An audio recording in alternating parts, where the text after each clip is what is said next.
mereka itu mengatakan saya manusia langka dalam tanda kutip. Karena kalau langka beneran, ya saya guyonnya perlu dilestarikan di Taman Safari, Mas Torik. Gitu, kan? Ya kan. Istilah saya itu sederhana, bergerak rezeki.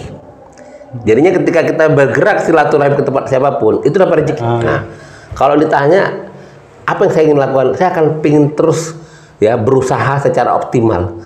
Selain hobi saya silaturahim, saya membaca.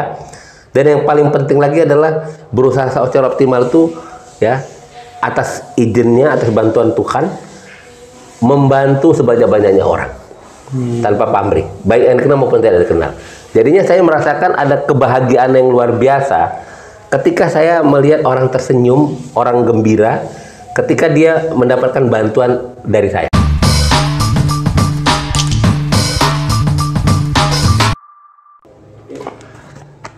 Selamat datang di Tugu Inspirasi, membincang inspirasi dengan orang-orang hebat. Ya, di samping saya sudah ada orang hebat luar biasa yang sedang berkunjung di kantor Tugu Media Group di Jalan Dirgantara, Kota Malang, Bapak Dr. Aqua Dwi Payana. Sehat, Pak? Sehat, Pak. Ya. Ya, beliau ini kenapa orang hebat? Karena ini saya pernah baca bukunya koran ya Pak, di salah satu dinding rumah Pak Aqua di Jogja, yaitu Dr. Aqua Dwi Payana, manusia langka. Yeah. Kira-kira itu. Jadi tema kita kenapa disebut manusia langka itu ya. Setahu saya beliau ini penganjur dan yang melakukan terus-menerus silaturahim sepanjang hari. Nah, sepanjang hari. Yang kedua, dari sisi sosial, beliau sudah mengumrohkan 124 orang kalau nggak salah. Dan masih banyak hal lain yang berbau sosial yang beliau lakukan. Nah, ini orang-orang langka yang menurut kami perlu dikorek cerita suksesnya. Kok ada orang langka kayak seperti ini gitu. Ya, bagaimana Pak Aqua? Kok dijuluki manusia langka itu gimana ceritanya itu Pak Aqua? Jadinya memang ada di salah satu media yang terbit di Yogyakarta.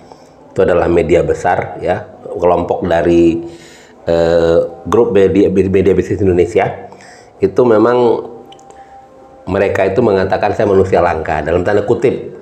Karena kalau langka beneran, ya saya guyonnya perlu dilestarikan di Taman Safari, Mas Torik. Gitu, kan? Jadinya karena mungkin teman-teman di sana itu melihat bahwa selama ini kegiatan yang saya lakukan itu jarang dilakukan orang. Walaupun sebenarnya menurut saya itu hal yang biasa. Jadinya satu seperti tadi Mas Torik katakan mengenai silaturahim. Semua agama kan sudah menganjurkan supaya kita tuh menjaga, memelihara, mengembangkan, meningkatkan silaturahim. Cuma kan masalahnya sampai hari ini ya karena alasan kesibukan masing-masing, jarang orang yang mungkin seperti saya selama puluhan tahun intent ya konsisten melakukan hal yang sama. Dan satu hal lagi, silaturahimnya baik dilakukan di dalam maupun di luar negeri, dan yang paling mendasar lagi tidak melihat strata. Jadinya bersilaturahim dengan siapa saja ya. Nah, artinya apa? Bahwa saya melihat manusia secara universal dan harus saya hargain. Dan saya itu filosofinya semua orang itu adalah guru bagi saya. Ya, setiap saya silaturahim sama orang, ya berarti saya ketemu sama guru saya, kira-kira kan begitu. Dan yang saya rasakan memang dengan silaturahim tanpa pamrih itu membuat saya itu makin tambah semangat, makin tambah sehat. Contoh ini misalnya di saat selama pandemi COVID setahun lebih, banyak orang ya menghindari ketemu orang lain, apalagi sampai puluhan orang, ratusan orang gitu. Saya ini malah sudah menjadi rutinitas saya ketemu dengan banyak orang. Ya, dan alhamdulillah sampai hari ini saya sehat sekali, sehat prima kesehatannya gitu ya. Ya memang kalau logika berpikirnya ketemu banyak orang mestinya terserang COVID nih. Tapi itu tadi saya punya keyakinan karena saya melaksanakan dengan niat baik dan ini adalah perintah dari Allah melalui Rasulnya. Sehingga saya alhamdulillah sampai hari ini karena senang silaturahim, saya sehat-sehat aja Mas Torik. Ya, mungkin karena itulah kelangkaan itu. Dan ada pertanyaan, sampai kapan nih saya ini berhenti silaturahimnya? Ya karena kadang-kadang orang kalau melihat pergerakan saya kaget-kaget, apalagi baru kenal. Misalnya dalam satu hari saya bisa datang ke 7 sampai 10 tempat yang berbeda-beda di dalam satu kota misalnya. Tapi kalau berbeda kota itu mungkin bisa 4, bahkan dulu pernah 6 kota. Yang saya harus zaman tua itu naik pesawat beberapa kali gitu ya. Dan alhamdulillah saya sehat-sehat aja, baik-baik aja gitu ya. Karena bagi saya itu silaturahim itu bukan kewajiban, tapi sudah menjadi kebutuhan. Siap. Nah ini, lalu ketika silaturahim itu ngapain Pak Agua ya? Ya seperti biasa, pertama itu saya datang dengan hati yang bersih, dengan niat yang baik. Ya, misalnya contohnya saya datang ke Malang, salah satunya saya datang ke kantornya Mas Torik, ya ke Tugu Media Group. Ya saya selain silaturahim ke Mas Torik, silaturahim sama teman-teman yang lain. Sekaligus saya belajar, ya. Jadinya niatnya itu aja. Saya tidak pernah sedikit pun ketika ketemu siapapun berpikirnya saya dapat apa. Tapi berpikir dan berusaha optimal adalah saya memberikan apa. Ya, saya ingin menjadi manusia yang punya nilai dan saya punya keyakinan, saya yakin-yakinnya. Ketika kita berpikir, ya masih berpikir aja punya niat memberikan satu ke orang lain dan itu ikhlas, sama Allah sudah dicatat sebagai rezeki. Ya, pahala. Siap. Apalagi kalau kita merealisasikannya. Artinya apa? Dengan begitu, saya melaksanakan silaturahim itu tanpa beban. Karena tidak ada mengharapkan apa-apa. Bagi saya itu ketemu orang, misalnya ketemu Mas Torik nih hari ini kan, lihat Mas Torik senyum aja itu udah seneng saya. Oh, siap. Ya, saya aja seneng saya gitu loh. Siap. Jadi mindset Pak ya. Jadi kalau mindset kebanyakan orang, ketemu orang kan ingin berharap sesuatu dari orang itu. Iya. Nah untuk membuang mindset itu gimana Pak? Kan godaan silaturahim kadang itu. Gitu. Iya, jadinya gini, saya selalu mengatakan begini, banyak orang dia itu tidak bisa berbuat positif karena mindsetnya. Ya, jadinya artinya apa? Ada yang mengatakan silaturahim tanpa pamrih, konsisten puluhan tahun itu gampang diucapkan dan susah dilaksanakan. Itu udah mindset. Begitu dia bilang susah, sampai kapanpun nggak bisa udah. Tapi bagi saya sangat-sangat bisa dilaksanakan dan saya sudah membuktikan. Ya, dan saya bersyukur sampai hari ini, ya alhamdulillah saya berterima kasih sama Allah. Hati saya ini nggak terkontaminasi. Jadinya Mas Ferry kan tahu, saya punya teman itu dari berbagai latar belakang, ya, baik pengusaha besar yang klasifikasinya konglomerat, yang asetnya triliunan, termasuk saya punya teman yang namanya para jenderal, gitu ya, ya, termasuk juga ada yang, mohon maaf, secara kehidupan di bawah saya, tapi bagi saya santai aja, gitu loh, karena saya nggak pernah berpikir kira-kira dari teman yang konglomerat dapat apa ya. Kira-kira dari teman para jenderal dapat apa? Nggak pernah berpikir begitu saya gitu. Siap. Jadi menariknya lagi ini Pak Agua itu silaturahim juga ke orang yang pernah menyakiti. Ya, salah satunya ada orang di Malang sakit lalu dan dulu pernah membuli lah Pak Agua dan dengan rela hati memaafkan dan silaturahim ke rumahnya. Nah, kok bisa seperti itu Pak Agua? Ya, kalau ditanya kenapa bisa seperti itu, harus saya jawab jujur karena Allah. Ya, dan saya berterima kasih sama Allah kenapa? Ini juga pelajaran motorik ya. Pertama, saya ini bersyukur dilahirkan dari orang tua yang sederhana lah, kalau bisa dikatakan tidak mampu atau miskin. Dan kondisi itu menempa hidup saya. Artinya apa? Sejak kecil saya terbiasa dibully orang, dihina orang, dicaci maki. Pokoknya saat itu biasa lah. Dan juga orang tua saya mengajarkan, ya, Bapak Ibu saya, ketika kamu mengalami hal-hal yang menyakitkan, kamu jangan pernah dendam sama orang itu. Ya. Nah, terus yang paling mendasar lagi adalah jangan dendam dan kamu doakan, ya kan? Nah, berat dulu Pak Agua. Nah, itu lagi mindset nih Mas Ferry, ya kan? Nah, ya kan? Siap. Nah, saya nyatanya alhamdulillah, makanya yang Mas Ferry katakan tadi di Malang nih, ya ada orang yang katakan mohon maaf lah membuli saya di grup macam-macam kan, apalagi mungkin orang tersebut merasa segala-galanya lebih hebat dari saya gitu kan. Begitu dia tahu dia sakit, saya langsung punya niat. Kesempatan pertama saya harus ke Malang dan saya melihat dia. Dan ketika saya datang ke Malang ke rumah dia tuh, saya merasa seperti tidak pernah terjadi apa-apa. Ya mungkin ya mohon maaf, orang itu kaget ya. Kok ada ya orang yang sudah saya sakitin dan tahu-tahu datang? Ya ada. Ya, yang gerakan itu siapa? Yang gerakan itu ya Allah semuanya gitu. Siap. Ya itu kalau di psikologi mungkin ini Pak ya, kekuatan memaafkan itu kan. Yeah. Manfaatnya apa Pak Agua ya? Besar nggak? Manfaatnya besar banget. Jadinya gini, manfaat yang pertama adalah kita mendapatkan pahala. Dari sisi spiritual nih kita bicara, karena sebenarnya kan nggak spiritual gitu ya kan. Manfaat yang kedua, hati kita ini menjadi tenang, karena tidak ada menyimpan istilah itu sampah-sampah dalam diri kita. Ya. Manfaat yang ketiga, memberikan pendidikan kepada orang yang pernah menyakitin kita. Ini kan pendidikan mendasar ini. Ya, doa saya mudah-mudahan orang yang pernah menyakitin itu dia tergerak hatinya, ya, yang dia kemudian mau mencontoh apa yang saya lakukan, ya kan. Jadinya manfaatnya sangat banyak, Mas Torik. Siap. Ya. Oke, kembali ke silaturahim Pak Agwa. Jadi kan banyak orang yang itu rezekinya ya mampet lah, atau dan di agama kan orang yang silaturahim itu rezekinya lancar dan panjang umur. Nah itu ada kaitannya nggak, yang ada terbukti apa enggak Pak Agwa? Jadi tentang kaitannya rezeki dengan silaturahim itu. Sangat terbukti, Mas Torik. Makanya saya ini selama puluhan tahun silaturahim ya, tanpa pamrih, konsisten. Saya sudah merasakan manfaatnya yang dasar sekali dan luar biasa. Ya kan? Istilah saya itu sederhana, bergerak rezeki. Jadinya ketika kita bergerak silaturahim ke tempat siapapun, itu dapat rezeki. Nah, mohon maaf Mas Torik, rezeki itu jangan selalu dia anukan apa namanya, ditunjukkan itu dengan materi.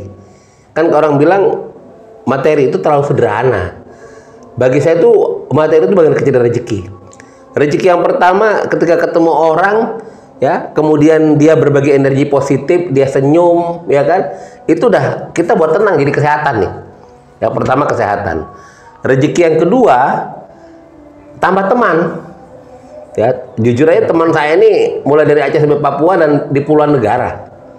Ya kan? Kalau di total mulai aktif bersilaturahim tahun berapa Pak Agwa? Saya sebenarnya mulai aktif bersilaturahim itu sejak kecil sudah diajari sama bapak saya. Jadinya almarhum bapak saya itu memberikan contoh. Ya, ketika masih kecil itu bapak saya tuh senang datangin teman-temannya di mana aja gitu. Ya, di kota saya di Sumatera Utara, Patah Siantar ya. Dan saya selalu diajak. Ya mohon maaf ketika saya diajak itu saya nggak ngerti yang diomongin, orang beda jauh usianya. Saya cuma dengerin aja, kadang-kadang saya lari-lari dekat situ atau tidur-tiduran ya. Dan karena ini positif, ini saya lakukan pada Aero. Nah, jadi sekarang ini anak udah Papua ya. Ya, Aero, anak yang paling kecil. Dan sekarang ini sudah menjalan ke Aero yang luar biasa lagi. Aero tidak sekedar mengikuti silaturahim yang saya lakukan, tapi dia juga mencontoh. Saya punya kebiasaan tuh kalau ke silaturahim tuh suka bawa oleh-oleh. Ya, apa aja lah dibawain oleh-oleh gitu ya kan. Nah, itu tanpa saya apa namanya suruh, Aero udah otomatis tuh. Ya. Siap. Alhamdulillah Mas Torik gitu loh. Oke, siap. Ya, ini menarik sekali tentang silaturahim. Ya, mungkin kalau dikorek ya akan panjang. Tapi hal lain yang menarik menurut saya dari Pak Agwa itu tentang kegiatan sosial. Nah, ini beliau salah satunya sudah mengumrohkan 124 orang. Nah, yang ketua pelaksananya, ketua umrohnya itu Pak Nurholis M. Abasari yang sekarang Pimret Tugu Jatim.id, wartawan senior dan juga aktif di Dewan Pers dan juga ikut pada rombongan kali ini ya, bersama Pak Agwa ke kantor Tugu Media Group. Nah itu gimana Pak Agwa terkait aksi sosial itu? Itu kan anggap saja satu orang kan berapa? 30 sampai 50 juta. Jadi kalau kali 124 kan udah lumayan. Nah itu kok bisa ikhlas gitu Pak Agwa? Ya jadinya itu bermula dari ketika saya dibantu sama Pak Nurholis itu mempersiapkan buku untuk saya bagikan sebagai sopir ketika saya promosi doktor. Saya promosi doktor di Fakultas Ilmu Komunikasi di Pajajaran Bandung pada hari Jumat pagi tanggal 15 April 2016. Nah, ketika itu saya pingin ada sesuatu lah bantu Pak Nurholis dan saya sudah niat nih. Pokoknya nanti rencana semula hanya buat dibagikan, catat 20.000. Tapi ternyata dalam perjalanannya peminat bukunya banyak. Langsung saya bilang sama Pak Nurholis, pokoknya saya niatin hasil penjualan dari buku ini ya akan saya dedikasikan atau buat untuk mengumrohkan sebanyak-banyaknya orang. Dan saya minta Pak Nurholis ini untuk menjadi ketua rombongannya. Dan saya tidak sangka-sangka sebenarnya karena Allah, ternyata bukunya laris manis kayak kacang goreng. Dalam tempo apa namanya singkat udah dicetak selama sebanyak 8 kali sejumlah 160.000 eksemplar.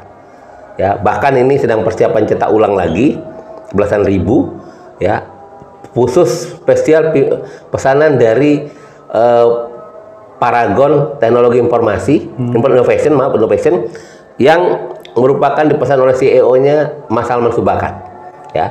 Dan seiring dengan itu, karena tiap tahun semakin banyak yang berangkat umroh, ya, ini seharusnya 15 April 2020 kemarin memberangkatkan lagi 43 orang, tapi karena COVID tertunda, ya.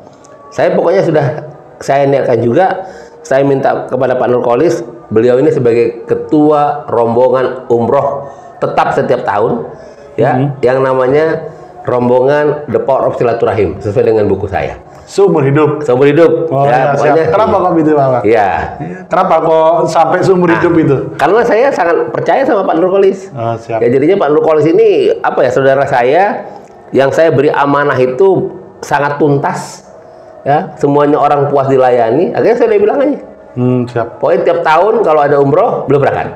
Siap. Nah, itu mungkin pelajaran dalam hal menjaga amanah gitu, kira-kira apa-apa. Iya, betul, betul.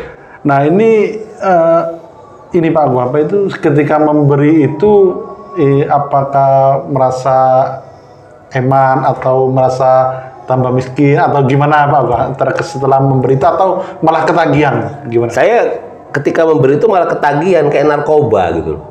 Ya, jadinya, dan ini juga saya bersyukur, bersyukur kepada Allah, berterima kasih kepada keluarga saya, ya, istri saya dan anak-anak gitu ya. Kenapa? Karena mereka memberikan dukungan penuh. Ya, selama ini kan saya tahu ada keluarga yang ketika ada salah satu anggota keluarganya itu sosialnya tinggi, mungkin salah satu nggak mendukung. Kalau ini mendukung, karena saya bilang sama keluarga saya, ini adalah tabungan kita di akhirat, ya, sehingga nanti mudah-mudahan kembali lagi dikumpulkan di surganya. Nah, dan sehingga, dan saya rasakan apa? Membuat ketagihan. Saya memberi, rezeki saya bukan malah berkurang, makin bertambah. Dan ini sesuai dengan janji Allah, malah berlipat-lipat. Dan saya berkeyakinan juga, tidak pernah ada satu orang pun di muka bumi ini yang dia rajin bersedekah dan ikhlas jatuh miskin. Tapi kalau yang kaya raya banyak. Nah, makanya saya ini ya udah. Dan apalagi yang paling esensi, saya menyadarin semua itu adalah titipan dari Yang Maha Kuasa, dari Allah. Ya. Jadi gak ragu-ragu tuh, ya udah berbagi aja. Siap. Nah, hal menarik lagi yang dalam hal berbagi yaitu ketika orang baru nikah dikasih bulan madu. Termasuk Rubianto, videografer di belakang kita ini, itu mendapatkan hadiah itu. Nah, itu gimana Pak? Wah, kenapa kok sasarannya itu orang yang baru menikah? Gitu? Ya, jadinya kan gini. Saya kan apa namanya pernah mengalami waktu saya menikah tahun 93 di Malang, ya. Oh, di Malang. Ya, nikahnya itu secara sederhana, dan mohon maaf waktu itu beli cincin kawin aja nggak bisa. Tidurnya di karpet, ya, di lantai di karpet gitu loh. Nah, saya membayangkannya gini, saya ini dari dulu saya tidak pingin ada orang yang saya pernah susah, dia mengalami sama dengan saya. Ya. Makanya ketika saya ada rezeki, ya, kemudian saya bisa memberi. Jadinya kalau memang Allah menggerakkan hati saya, ya, kenal atau tidak kenal gitu. Kalau memang saya tahu dia baru nikah gitu, saya nggak ragu-ragu bilang kasih hadiah bulan madu. Ya. Dan saya juga nggak mau ngasihnya itu ecek-ecek gitu loh. Jadinya hanya sekedar kasih gitu nggak. Tapi saya memikirkan bagaimana transportasinya. Kemudian saya ingin katakanlah biar punya kesan mendalam, dikasih hotel berbintang, ya, kayak Mas Rubianto kemarin kan di hotel Hilton Garden Inn tuh punyanya Pak Duta Anggadan Realty di di hotel bintang 4 di suite. Saya nggak tahu beliau seumur hidupnya sudah berapa kali tidur di hotel yang di kamar suite, dan kemudian di di kamarnya itu suasananya romantis banget, banyak lope-lopenya itu ya. Betul-betul suasana bulan madu lah ya. Ya, jadi saya punya keyakinan ya nanti sampai kapanpun Mas Rubianto sama istrinya itu pasti terkesannya luar biasa. Dan ketika menyampaikan terima kasih ke saya bilang terima kasih, bersyukurnya kepada Allah lah ya. Ya, terutama ya mungkin terima kasihnya kepada Mas Torik lah, karena Mas Torik yang menyampaikan ke saya kalau ini ada karyawan dari Tugu Jatim Tugu Media Group ini yang menikah gitu ya kan. Jadinya udah dan saya lakukan itu nggak hanya ke Jogja, nggak hanya ke Bali, ke Jogja, ya mungkin kemana lagi gitu ya kan.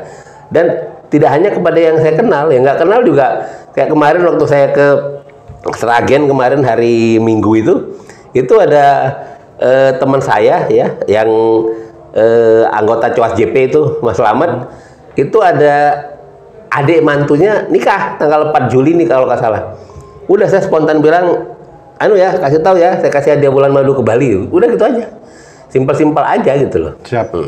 Jadi bersedekah seperti membalikkan tangan, Pak ya, gitu ya. Nggak pikir panjang gitu. Nggak pikir panjang. Perlu ditiru ini, teman-teman. Iya. Nah, ini Pak, yang soal hal lain mungkin tentang ini Pak, tentang kesuksesan dalam hidup itu. Nah, ini kan yang banyak yang nonton biasanya kan milenial, yang masih meniti karir dan lain sebagainya. Ini untuk bisa sukses teman-teman milenial seperti Pak Aqua, ini seperti apa Pak? Ya, apalagi beliau ini kan ini untuk teman-teman saja, beliau itu mengawali karir dari Malang, sekarang dan kuliah di UMM, ilmu komunikasi UMM.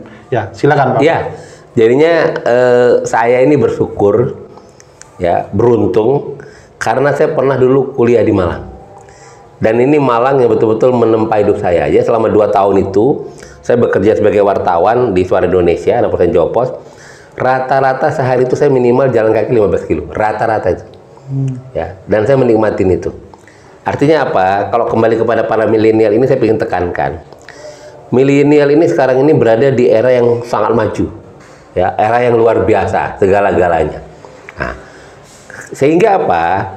Kesempatan untuk sukses, ya, untuk maju itu jauh lebih besar dibandingkan saya. Tapi yang paling mendasar lagi apa? Jangan terlena. Ya, justru dengan adanya berbagai kesempatan ini itu dioptimalkan. Ya, dikerahkan segala kemampuan, dan yang paling mendasar lagi apa? Jangan pernah berpikir dan berbuatnya itu instan. Ya, jadi kayak makan cabai. Saya pengen sukses, lakukan ini, besok berhasil. Enggak. Semuanya proses. Ya, justru kita tuh berterima kasih dengan adanya proses itu membuat kita tuh menjadi lebih kuat, lebih kokoh, lebih matang, dan membuat kita ini untuk pijakan-pijakan berikutnya menjadi lebih maju. Ya, jadi memang sekarang ini eranya milenial, tapi juga diingat kompetisi antar mereka itu juga semakin ketat. Ya, jadinya makanya apa? Optimalkan potensi diri. Yang saya istilahkan itu bagaimana segera membangunkan raksasa yang sedang tidurnya dalam diri yang namanya potensi diri. Ya, dan kemudian ada goal, ada target. Ya, nah sehingga dengan kondisi itu, ya, insya Allah apapun yang cita-citanya dia, ya, secara bertahap dia bisa mencapai itu. Dan endingnya, akhirnya dia bahagia, dia gembira, dia bersyukur, dia senang. Karena ternyata apa yang dia cita-citakan, bahkan mungkin hasilnya apa? Lebih dari yang dia cita-citakan. Nah, hal mendasar lagi adalah segala sesuatu upaya itu harus memohon bantuan pada Yang Maha Kuasa. Karena tanpa Tuhan tidak bisa berbuat apa-apa. Oke, siap, menarik sekali ini. Jadi Pak ya, jadi meskipun orang nggak mampu dan orang lain itu punya kesempatan yang sama Pak sekarang ini. Punya kesempatan sama. Saya sudah membuktikan. Saya ini kan logikanya dengan orang tua saya yang kehidupannya katakanlah sederhana atau miskin. Saya anak paling kecil dari 5 bersaudara. Logikanya saya nggak bisa kuliah. Tapi satu hal, logika Tuhan tidak bisa disamakan dengan logika manusia. Bagi Tuhan tidak bisa. Dan yang lebih luar biasa lagi, saya tidak pernah berpikir untuk kuliah. Mimpi aja nggak berani saya waktu itu. Tapi ternyata diberi kesempatan, diberi rezeki sama Allah, S1, S2, S3. Ini nggak main-main menurut saya ini. Siap. Gitu loh, ya. Nah, siap. Sekarang Pak Ako umurnya berapa Pak? 51 tahun, udah tua. Baru 51 tahun ya. Ini terkait hidup, apa yang belum tersampai Pak Ako? Dan mungkin ke depan ini seperti apa Pak Ako? Ya, saya harus jujur mengatakan yang sudah saya dapatkan ini sudah melebihi dari yang saya harapkan, saya doakan. Ya, jadinya memang kalau dikatakan secara saya pribadi, hidup saya sudah selesai. Saya tidak pernah berpikir lagi ini itu, karena apa ya, istilah itu sudah freedom, sudah bebas. Saya kan sejak tahun 2005, umur 35 tahun tuh saya sudah menjadi diri sendiri. Ya. Oh gitu Pak? Ya, berhenti kerja gitu kan. Ya, atas saya cuma Allah gitu kan. Nah, kalau ditanya apa yang saya ingin lakukan, saya akan pingin terus ya berusaha secara optimal. Selain hobi saya silaturahim, saya membaca. Dan yang paling penting lagi adalah berusaha secara optimal itu ya atas izinnya, atas bantuan Tuhan, membantu sebanyak-banyaknya orang tanpa pamrih, baik yang dikenal maupun tidak dikenal. Jadinya saya merasakan ada kebahagiaan yang luar biasa ketika saya melihat orang tersenyum, orang gembira ketika dia mendapatkan bantuan dari saya. Jadi itu aja. Jadi hidup saya ini tiap hari berpikir apa yang bisa saya buat, apa yang bisa saya lakukan, gitu aja. Siap. Tapi meskipun yang seperti itu, seperti ini niatnya membantu, tapi ada aja orang yang nyinyir. Nah, terkait itu gimana Pak? Ya saya nggak peduli saya. Ya, jadinya kan Mas Torik ini kan tahulah seperti ceritanya di agama kita, hidup ini kan seperti Lukman sama anaknya sama keledainya. Ya, jadinya apapun yang kita lakukan, ya jangan pernah berharap semua orang itu mengapresiasi, mendukung. Dan bagi saya nggak penting itu. Ya, bagi saya nggak penting. Yang paling penting itu adalah bagi saya itu adalah penilaian terbaik dari Yang Maha Kuasa. Karena itu adalah hal yang paling objektif. Jadinya kalau ada kata ada yang nyinyir, ya biarin aja. Biar dia menanggung dosanya, biar dia habis waktunya dengan kenyinyirannya.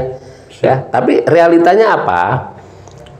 Saya bersyukur juga, disitulah saya merasakan kebesaran Allah Subhanahu Wa Taala.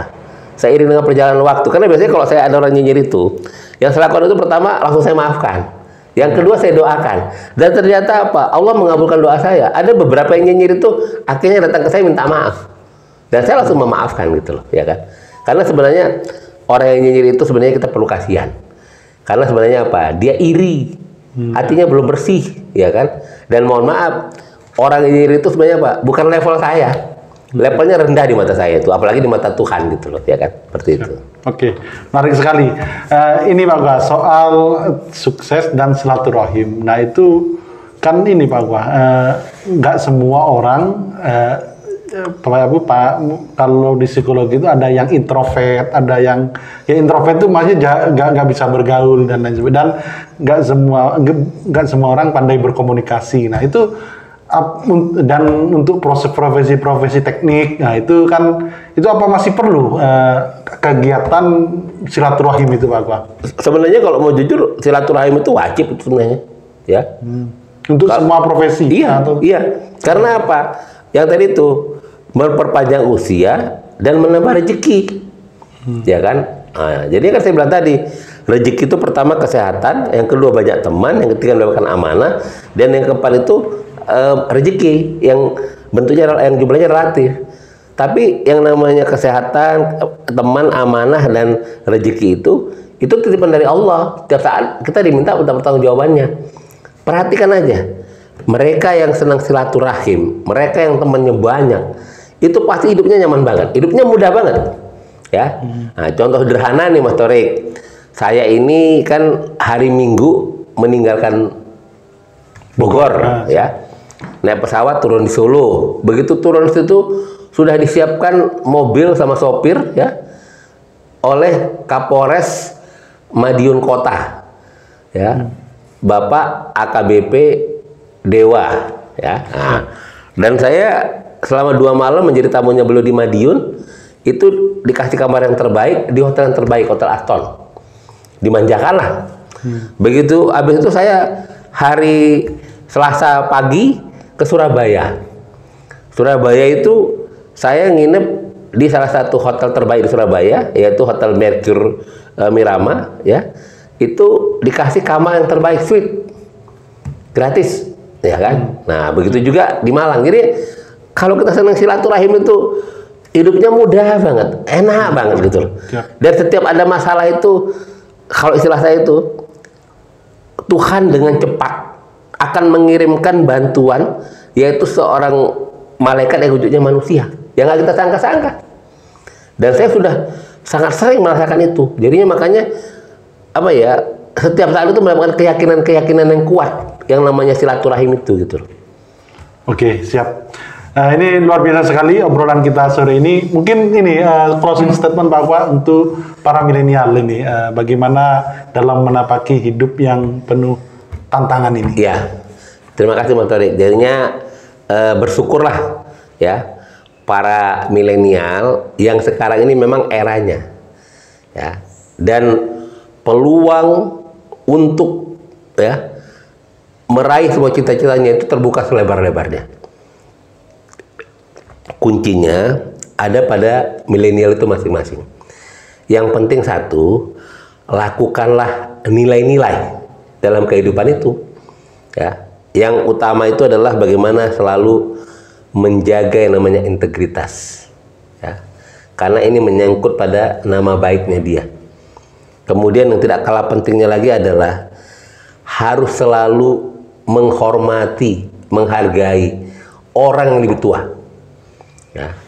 Nah, terus kemudian yang ketiga harus mengutamakan etika dan kesantunan dalam berkomunikasi. Ya, artinya apa? Di satu sisi milenial ini punya kelebihan-kelebihan dibandingkan generasi yang lebih tua dari dia.